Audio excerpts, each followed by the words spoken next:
In fact, they're only truly happy when they're standing on their heads. Now, I'd like to show you some very interesting conditioning for Alpha Plus intellectuals. We have a big batch of them on rack 5. I'm sorry, Mr. Forster. 10 to 3. No time for the intellectual embryos, I'm afraid.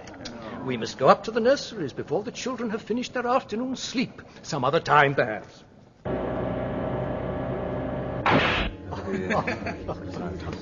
Bernard, I was looking for you. Lenina, hello. I wanted to talk to you about our New Mexico trip. I'd simply love to come with you for a week in July. That is, if you still want to have me.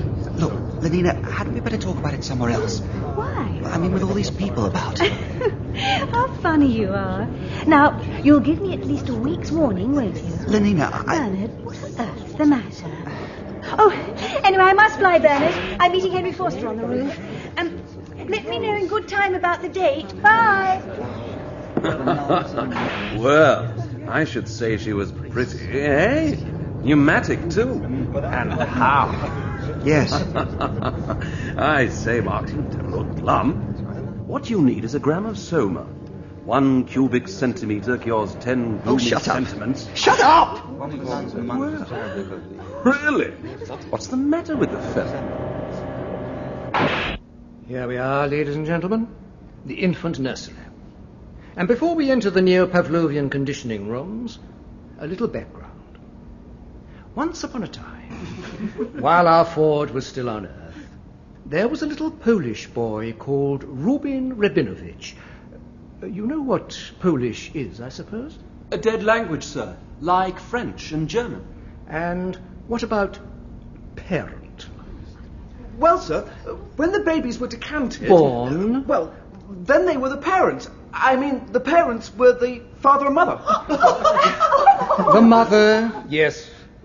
These are unpleasant facts, I know. Most historical facts are unpleasant. Anyway, in those days of gross viviparous reproduction, children were always brought up by their parents and not in state conditioning centres.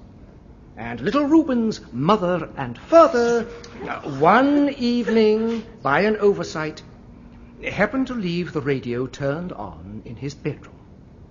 While the child was asleep, a broadcast program from London started to come through. And the next morning, to the astonishment of his mother and father, little Reuben woke up repeating, word for word, a long lecture by a curious old writer, one of the very few whose works have been permitted to come down to us, George Bernard Shaw. The principle of sleep teaching or hypnopedia had been discovered. However, those early experimenters were on the wrong track. They thought that hypnopedia could be made an instrument of intellectual education, whereas if they'd only started on moral education... Let's go in.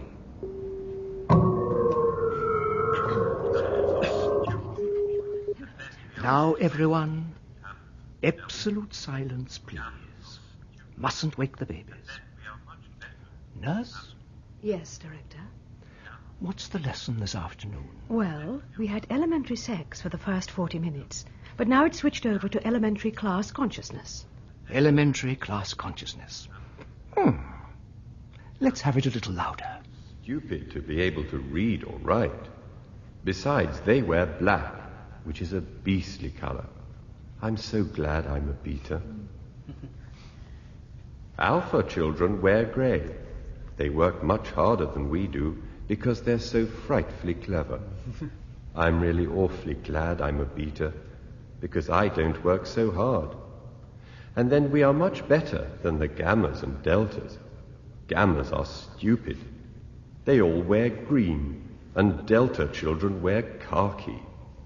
Oh, no, I don't want to play with delta children. And epsilons are still worse. Yes. They're too stupid. They'll have that repeated 40 or 50 times more before they wake.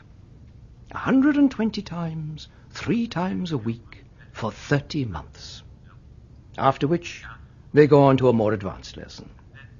This is the greatest moralizing and socializing force of all time.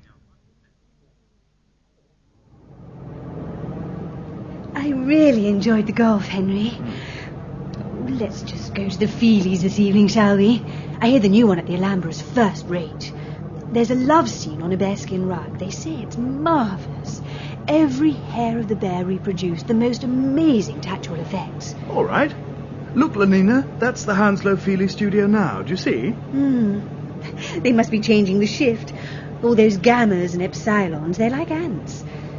I suppose they're queuing up for a place in one of those monorail things. I'm glad we don't have to. Khaki's a hideous colour, don't you think? Of course. And that's Slough Crematorium now. We'll soon be home. Henry, why do the smokestacks have those things like balconies round them? Phosphorus recovery. More than 1.5 kilos per adult corpse. Yes, it's fine to think we can go on being socially useful even after we're dead, making plants grow. True. But isn't it queer that alphas and betas won't make any more plants grow than those nasty little gammas and deltas and epsilons down there? All men are physico-chemically equal. Besides, even epsilons are useful. Oh, yes. Everyone works for everyone else. I suppose epsilons don't really mind being epsilons. Of course they don't. How can they? I'm glad I'm not one.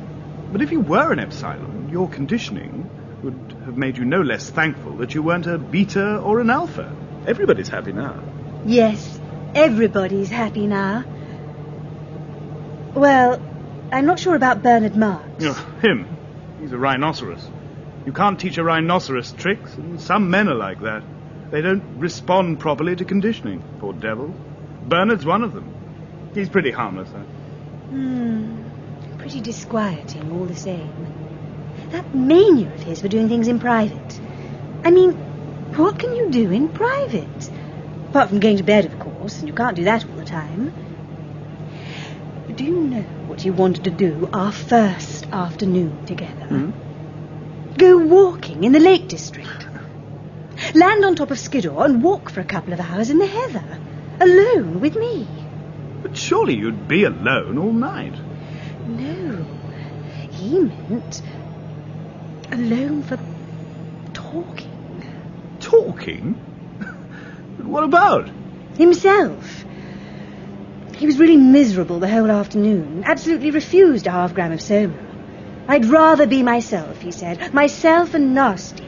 Not somebody else, however jolly. 1 cubic centimetre. Cures 10 gloomy sentiments, of course it does. And a gram in time saves 9. He said he wanted to be more on his own, not just a cell in the social body. Really? It's horrible. How could he talk like that about not wanting to be part of the social body?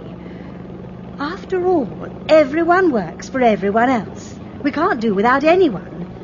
Even epsilons. Even epsilons are useful.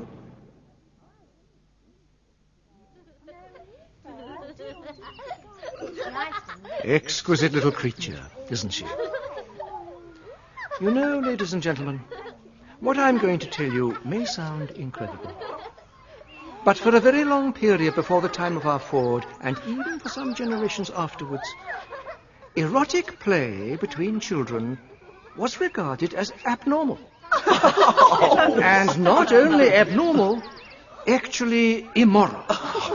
Sir, do you mean children weren't allowed to amuse themselves? Even adolescents, like yourself. Absolutely ridiculous. Barring a little surreptitious autoerotism and homosexuality. Absolutely nothing. Nothing? In most cases, until they were over 20 years old. 20 years old? 20. I told you you'd find it incredible. But, sir, what happened? What were the results? I can tell you. The results were terrible. Terrible. Controller. What an unexpected pleasure. Students, what are you thinking of? This is the controller.